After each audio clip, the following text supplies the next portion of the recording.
Hi, this is Laurie Power, Director of Evangelization and Discipleship at Christ the Redeemer Parish, and welcome to Talking Saints. I'm here today with my co-host, Peter Sanchez, reporter for the Catholic Star-Herald. How are you doing today, Pete? I'm doing well, Laurie. Wonderful being with you here again today. Yes, so we get to spend about 15 minutes talking about a particular saint and how their life can really inspire us. Because as Pope Francis reminds us, to be saints is not a privilege for the few, but a vocation for everyone. So today, I'm excited about our saint today, Pete. Yeah, there's somebody who, I always say these, but there's always a nice moment of discovery when these saints, because some of them I don't know a lot about, and it's a real pleasure diving into who they are. So November 13th, Laurie, who are we talking about We today? are talking about St. Frances Xavier Cabrini. And I have to say, I did know a little bit about her already because she is my confirmation saint that I chose. Oh. And I have to say, I did not choose her for a noble reason, honestly. So when I was 13, I was very close with my niece.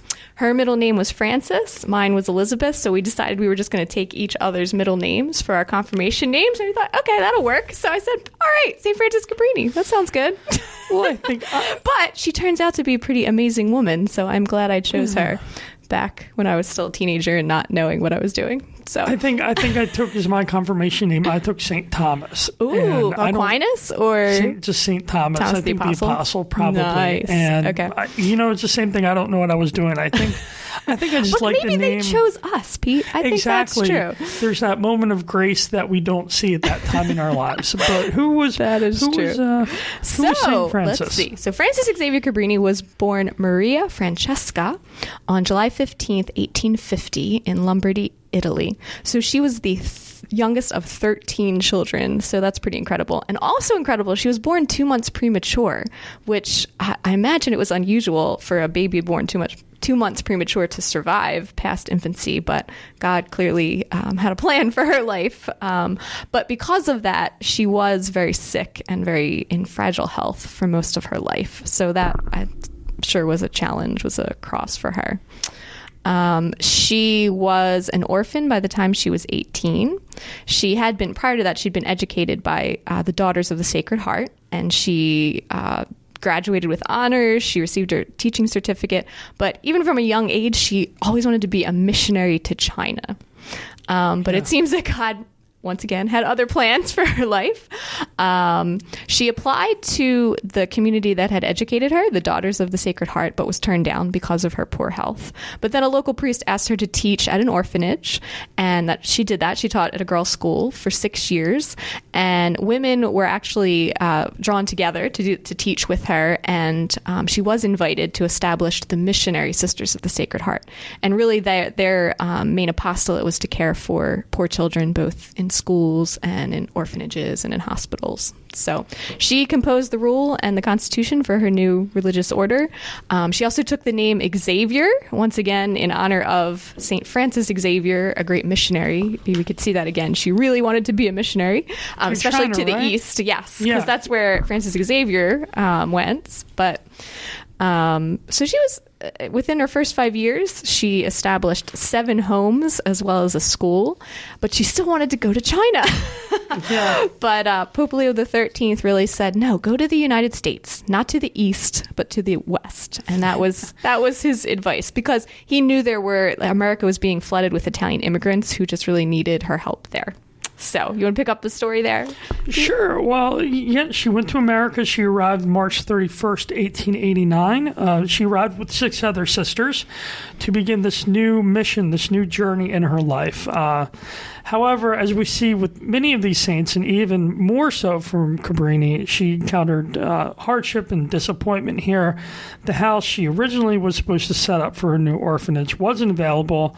So the Archbishop said, okay, come back to Italy. But she was very tenacious. She was very strong-willed, yes. as you will find in a lot of these saints. And she was convicted of her work and said, no, I'm going to stay here among the poverty and the chaos in New York City, and I'm going to do the Lord's work. And the Archbishop then, Michael Corrigan, he found them housing with the Convent of the Sisters of Charity.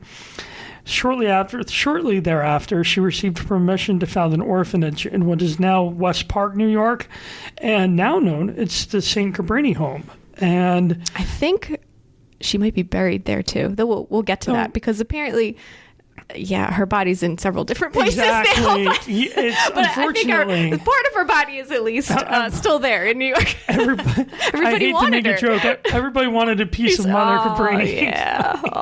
That seems strange, but yes, that's true. It is true, but she's not the only saint. She's not the only saint that happened to. Yeah, but she lived there. I mean, this was a prolific life working in New York and in the United States. Really finding her mission. She went west, and in 35 years, she founded 67 institutions, including orphanages, schools, and hospitals, to care for the poor, uneducated, sick, abandoned, and especially for the Italian immigrants in the area. And she not only New York, but Colorado and Illinois. She was very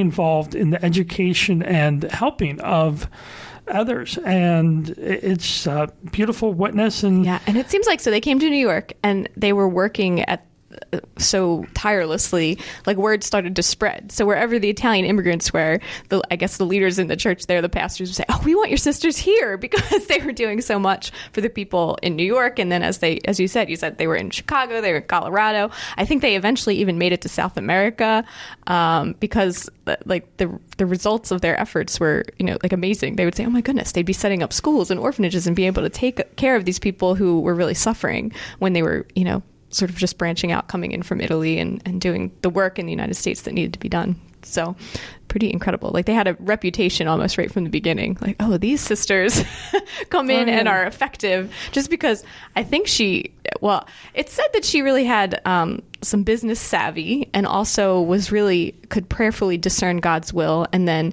knew if God wanted this to get something to get done, it would get done. And she worked tirelessly to bring it about. So people could see that and wanted the sisters wherever they were. So, and the story, what was the story? You had so she, this is great. This is a good story. This. So she apparently was a pretty shrewd business person and paid really close attention to all the details whenever she founded an institution, which is incredible because she was involved, as you said, with founding 67 different institutions. So I'm sure it's hard to keep track and be involved in all the details. But she was buying a property in Chicago where they were going to build a hospital. And she felt like, as she was reviewing the contract, that some of the measurements were incorrect and she was being cheated somehow. So in the middle of the night, she and some sisters, they went out to the site that they were purchasing, and she had tied shoestrings together to sort of create like a makeshift tape measure.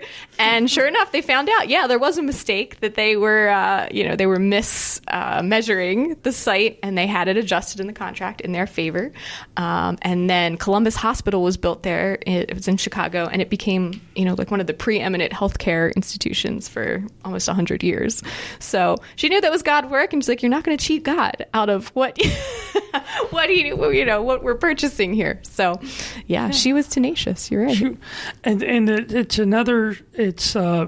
She gives me hope because she had her own desires when she was little, right, but then God took her to another course, and she followed that course completely, convicted with the love and faith of God, that she realized, okay, I'm supposed to go west. Right. And that's what God's going to bless. I'm going to jump on with God's plan because it's better. Probably she thought, it's better than mine. He knows what he's doing. And even when they wanted her to go back to Italy, she was like, no. Right. She came to New York, spent all that time with six of her sisters. Though, interestingly, I don't know if we mentioned this. Apparently, she when she was younger, she almost drowned. So she had a deathly fear of water and drowning. But she still got on the boat and crossed the Atlantic that first time. And then after that, 30 more times went back and forth between the United States and Europe, just serving the church and serving the people. So, 30 times. I think once would be enough to overcome that fear, but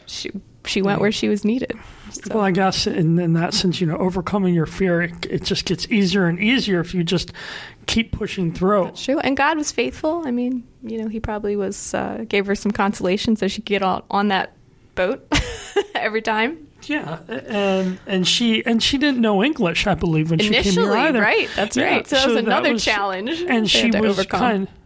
And she was in solidarity with the Italian immigrants at the time. So she worked with them and learned English, and she became a naturalized citizen. That's right. 100 years ago, actually. 1909. Pretty awesome, which is significant because later, when she was canonized, she became the first American citizen to become a saint. So that's pretty huge. And she's well loved in New York and in the United States. And I believe even in, it might be Colorado, they have the Mother Cabrini Shrine. Oh, yeah, I think so. I think, it's somewhere out in the western part of the United States. I'll have to look into that. Next time I'm out in Colorado, out in Denver, I have to let me take a look. I think if I can just do a little research here right now. Sure. I think the... talked about the shrine, I believe. I feel like Colorado sounds right because she did establish some maybe orphanages or schools out there as well. So, yeah, I'm not too sure. I'm sorry. Okay. We'll include this in the show notes. There you go. If we can find it. So you can find the shrine. Here we go. Okay, there's a Mother Cabrini Shrine. Yeah, on Interstate 70 heading west from Denver. Oh, there you go. And all they right. have a 22-foot statue of the Sacred Heart. Right, because she had great devotion to Sacred Heart. Exactly. Right. Yeah, that was her order. And she was canonized in 1946, right? Yes, by Pope Pius XII, it looks like. She, of course, is the patron saint of immigrants because she works so tirelessly for them.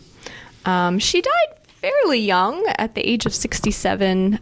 She actually died in one of the hospitals that she founded, which is kind of interesting. I think the Columbus, you were saying. The one in Chicago, Columbus Hospital. So there you go. But I mean, she was working with the sick all those years, and then it was just at the age of 67, I guess God perhaps saw, well, okay, you need a rest. Come home to me. Perhaps. Yes. But yeah, so the two miracles that were attributed to her intercession for her canonization, she apparently restored the sight to a child who had been blinded by excessive silver nitrate, which I guess was used as a treatment around that time. And then she also healed a terminally ill member of her own congregation. So that's pretty awesome. And then in the homily that the Pope gave when Mother Cabrini was canonized, he said of her, although her constitution was very frail, her spirit was endowed with such singular strength that knowing the will of God in her regard, she permitted nothing to impede her from accomplishing even what seemed to be beyond her strength. So the Pope recognized that this woman was weak, but when she knew God's will, she didn't let anything stop her. She knew that God would carry out his plan. It's amazing. It's amazing. When I hear these stories like this, it makes me think now, at least if you're a movie file like me, you hear a lot about this is this age of superhero movies. Yeah. But I think these men and women, like these saints that we talk about, they're the real heroes. They're the superheroes. And Mother Cabrini and just her work, it's still going on today after her death. The Missionary Sisters, the volunteers and their lay collaborators, they're teachers, nurses, social workers, administrators found on 6 continents and 15 countries throughout the world. Wow. And I think that's her legacy right there. Yes. And this week in the Diocese of Camden, we're actually celebrating the Discover Catholic Schools initiative here.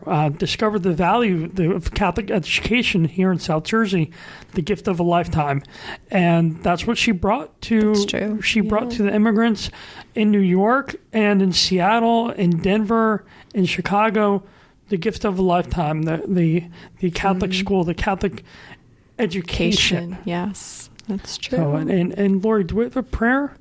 Oh, I don't have one for her, Pete. Wow. Okay, well, we can just ask for her intercession. She is, of course, the patron of immigrants and also of administrators because she was such an effective administrator. So anyone out there that's trying to, lead a large organization or found a school or is in an orphanage, she would definitely be the intercessor to go to. So we ask St. Frances Xavier Cabrini, pray for us. Amen.